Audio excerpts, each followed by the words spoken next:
수험생 여러분, 안녕하십니까? 이번 시간에는 부가세 관련 일반전표 입력을 좀 해볼게요. 일단 부가세는 메인 매출표 입력에서 하는데 이걸 정리해서 세금 신고를 해야 한단 말이죠. 그럼 부가세 이론에서도 제가 말씀드렸거든요. 그러면 이제 부가세를 어떻게 정리해서 신고하는가 이제 그걸 좀 봐야 될 거고요. 그 내용은 일반전표에서 입력이 됩니다. 그리고 이제 간주임대료를 임차인이 부담하는 경우 어떻게 회계 처리하는지까지 좀 이야기 드릴게요. 그래서 지난 시간에 했던 메인 매출표 입력 요 끄고요. 요 화면 닫고 일반전표 입력으로 가서 문제풀이 하겠습니다.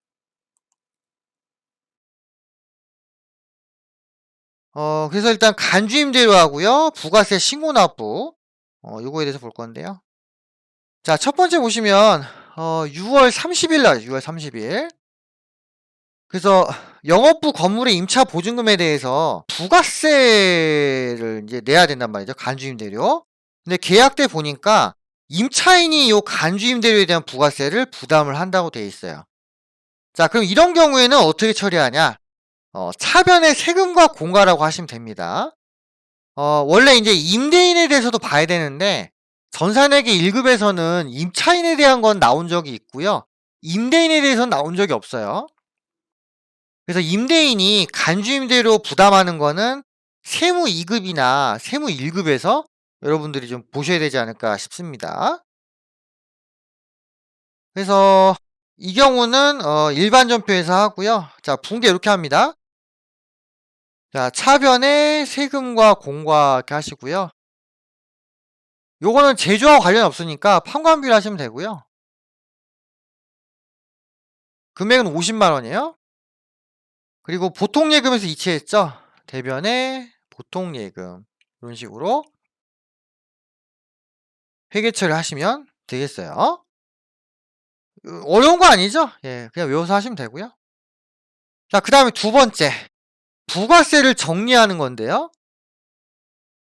자, 9월 30일 이렇게 되어 있고요. 내용 보니까 이렇게 되어 있네요. 기존에 부가세 예수금하고 부가세 대급금이 있었어요. 그리고 세금은 좀 나중에 낼 모양입니다. 자, 이럴 경우 회계 처리가 어떻게 되냐 이렇게 되어 있죠. 우리가 메인 매출 전표 쪽 내용을 봐서 아실 건데, 여러분들이 봐서 아실 건데, 부가세 예수금은 원래 대변 항목이에요. 그죠? 근데 이걸 정리한다고 치면은 부가세 예수금이 차변으로 와야죠. 그 차변에 부가세 예수금 이렇게 해주시고요. 금액이 133,99990 이렇게 돼 있단 말이죠. 1339만 9,990원. 그죠? 이렇게 돼 있고요. 그리고 부가세 대급금은 차변 항목이잖아요. 자, 이걸 대변으로 넘깁니다. 그래서 대변에 부가세 대급금 이렇게 해주시고요. 이게 이제 1260만 원 되는 거죠. 예. 자, 이렇게 분개를 합니다.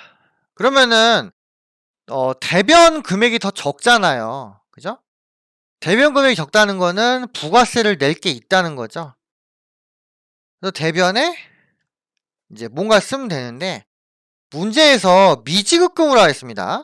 근데 이게 상황에 따라서는 미지급 세금이 나올 수도 있다고 제가 그 부가세 이론 강의 마지막에서 말씀을 드렸어요. 근데 여기서는 미지급금으로 하겠으니까 대변에 미지급금 799990 이런 식으로 이제 회계 처리를 하면 된다는 거죠. 예. 이렇게 하고 나서 나중에 해당 미지급금을 현금과 상계하면은 납부 분계가 나와요. 그게 이제 세 번째 부분, 세 번째. 자, 10월 22일인데요. 일단 2번 문제하고는 무관하게 그 별도의 자료가 주어져 있죠. 그래서 부가세 예수금이 1823만 8천원, 부가세 대급금이 1000만 원이 있다고 일단 가정을 할게요. 2번하고는 무관하게. 자, 이 상태에서 요 미지급금을 낼 때 어떻게 회계 처리를 하냐 이거죠. 일단 현금으로 납부했으니까 대변에 현금 하고요. 그죠? 대변에 현금. 8238,000 이렇게 하고요. 그럼 미지급이 당연히 어디로 가겠어요? 차변으로 가죠. 참고로 부가세 같은 경우는 국가에 세금 내는 거니까 거래처에 국가라고 굳이 쓰실 필요는 없습니다. 일반적인 경우에는 미지급금에 거래처 넣는데 여기는 그렇게 하지 않아요. 그래서 세 번째 분계까지 마무리가 됐죠. 그래서 가끔 시험에 부가세 신고 납부에 대한 문제가 나오기 때문에 이 패턴을 좀 기억해 주시면은 될 것 같습니다. 그리고 간주임대료에 대한 내용도 제가 설명을 좀 드렸죠. 그래서 보증금에 대해서 은행이자가 있다고 전제를 해가지고 간주임대료를 국가가 있다고 보게 하는 거고요. 요 간주임대료에 대해서 부가세가 발생하는데 임차인이 부가세를 부담하는 경우에는 세금과 공과로 한다. 요 정도 보시면 될 것 같습니다. 그리고 이제 그 분계 입력에 관련돼 가지고 그 이미지 캡처한 거 있죠? 그거 잘 확인해 주시면은 뭐 금방 답은 이제 금방 알 수 있을 거고요. 여러분들이 쉽게 따라 하실 수 있을 거라고 생각이 됩니다. 자, 마지막으로 그 당부사항 하나 말씀드리고 마칠게요. 메인 매출 전표 입력과 관련된 분계 내역에 대해서 숙지를 잘 하셔야 되고요. 이걸 꾸준히 연습을 해야 됩니다.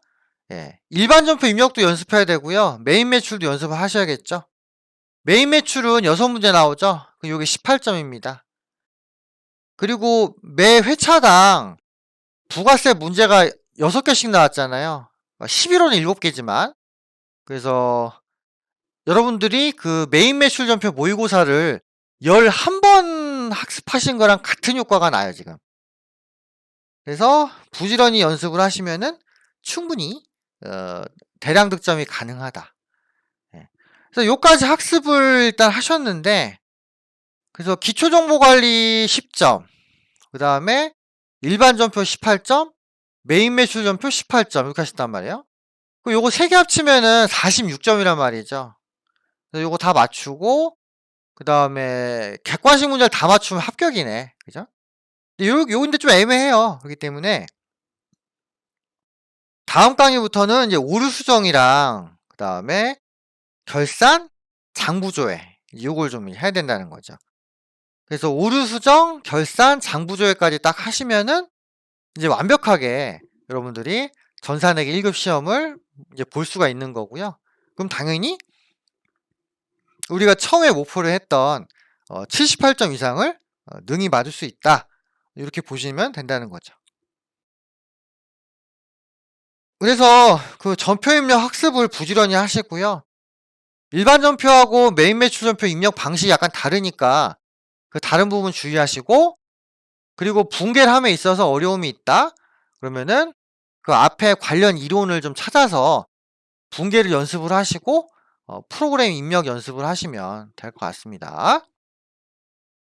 예, 그럼 여기까지 하고요. 다음 시간에는 챕터 7 오류 수정을 하도록 하겠습니다. 예, 수고하셨고요. 다음 강의 때 뵙도록 하겠습니다.